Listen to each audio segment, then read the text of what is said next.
Hi, I'm Maria from So Jewish.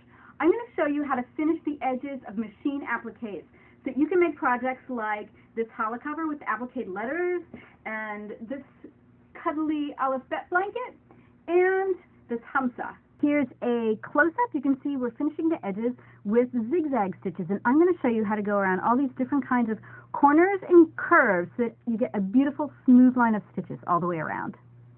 All of these projects are from the So Jewish book, but you can apply the general technique to any project you're working on.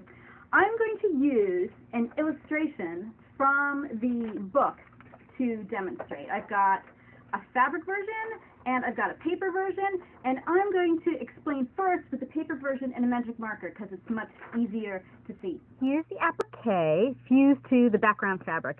Now, I showed how to get to this point in an earlier video, and in case you missed that, I'll link to it in the description section. But let's get started finishing it. Start by taking 2 to 3 straight stitches backwards, and then switch your machine to zigzag stitches and sew forward.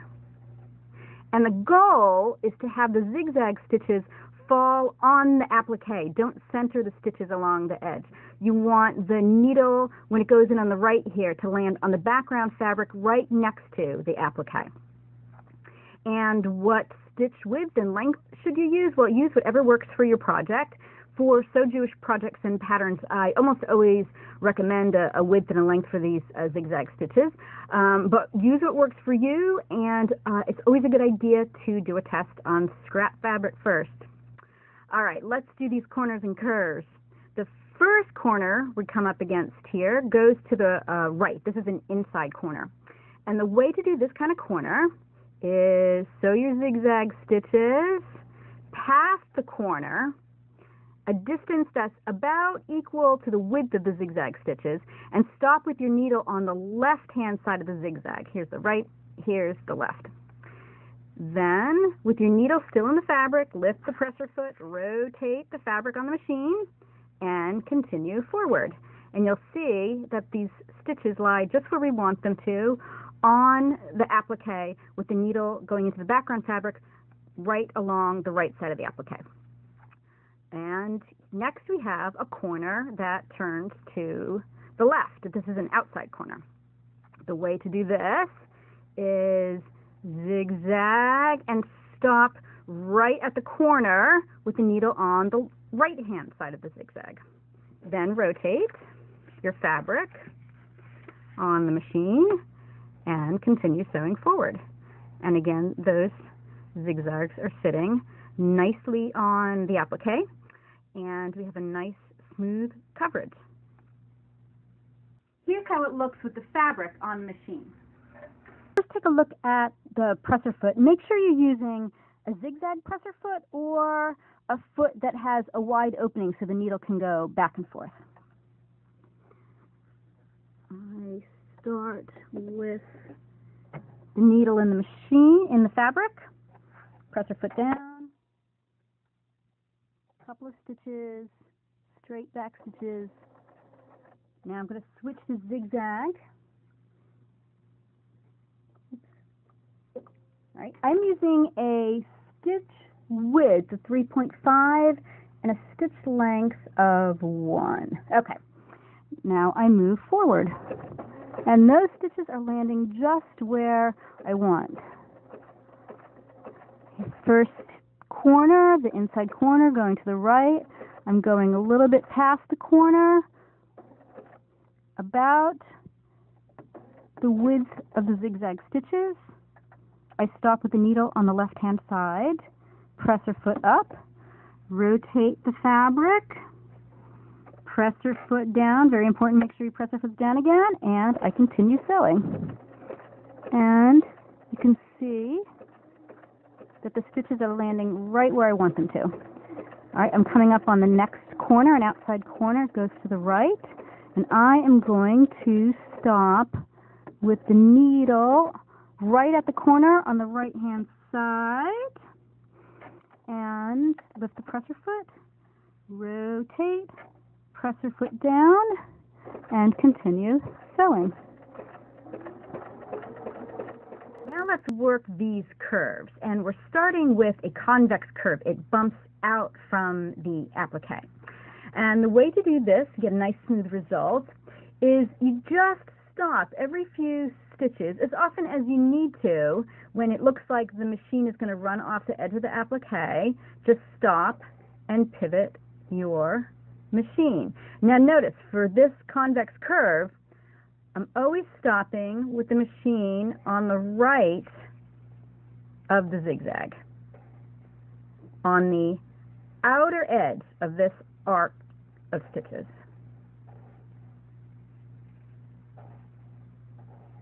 Now I'm getting to the concave part of the curve. It goes in like a cave. And it's the same idea. You just stop every few stitches every time it looks like the stitches are going to run off the edge, and you pivot. Except for this for the concave stitches, I'm always stopping with the zigzag is on the left side.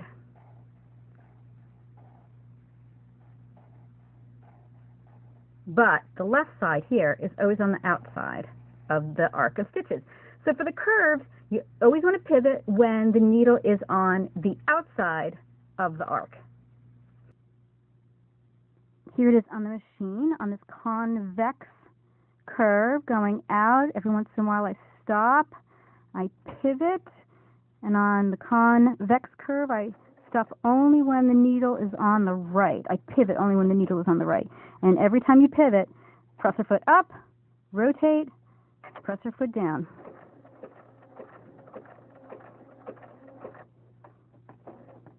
Now I'm using a button I have that will take one stitch at a time in order for me to go slowly, but if you don't have a stitch like that, just use, probably have a turn wheel on the side of your machine and use that to have a bit more control. And I'm just going to continue on.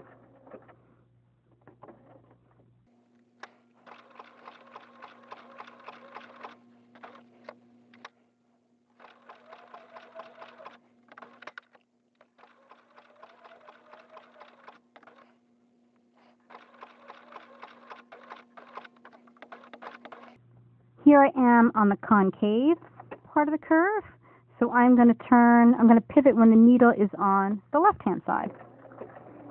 I'm going to pivot every time I need to, and the number of stitches you take before you have to pivot, of course, will depend on how long your stitches are and how curvy your curve is. It's kind of an art, and it can take some practice, but before long you'll be getting great results.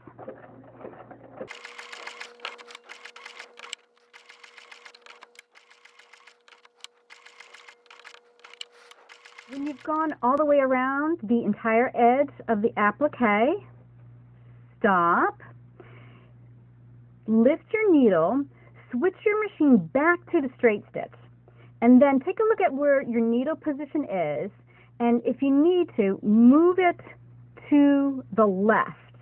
You probably have a dial or a lever, and then take 2 to 3 finishing stitches backwards.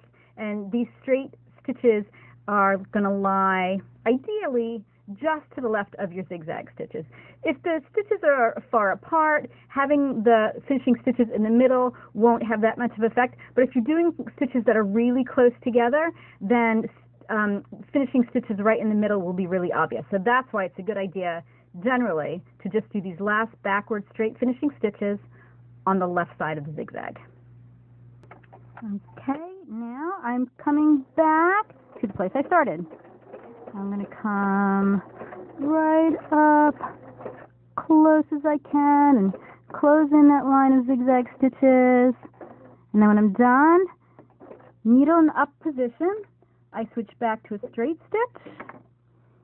And if you need to adjust your width and length back to what the straight stitch was at the beginning, if your machine doesn't do that, automatically do that now. Now I'm looking at my needle position here, and I want to move it to the left, and I have a button. You probably have a lever on your machine. Okay, and now I'm going to take couple of stitches backwards. Alright. See those final stitches lie just to the left. And I'm going to cut these threads.